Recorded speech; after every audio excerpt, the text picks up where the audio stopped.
video, I'm going to show a model of the technique self-explanation. If you're experiencing problems such as students struggle to make connections, then this technique could be for you. Remember, you can copy the model you see, but you might want to adapt it to your context. If you do decide to adapt it, try to stay true to the features that we think make it effective. These are: find an opportune time for students to make connections, plan a self-explanation task, and model the types of questions you want students to ask themselves. As this is a planning technique, I'm going to model my thought process. I'm teaching my students about Macbeth. I want my students to think about all of the causes that have led up to Macbeth killing King Duncan.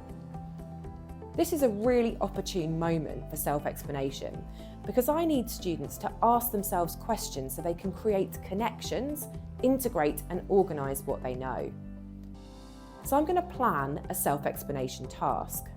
I'm going to give them a sheet with the death of King Duncan at one end and multiple paths leading to that event. They're going to have to think about the different causes that they can put on each of those paths.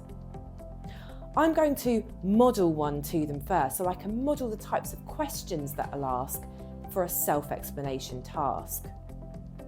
The first cause that we're going to think about is the witch's prophecy at the beginning of the play. The first question I'm going to ask myself is, what did the witches prophesise?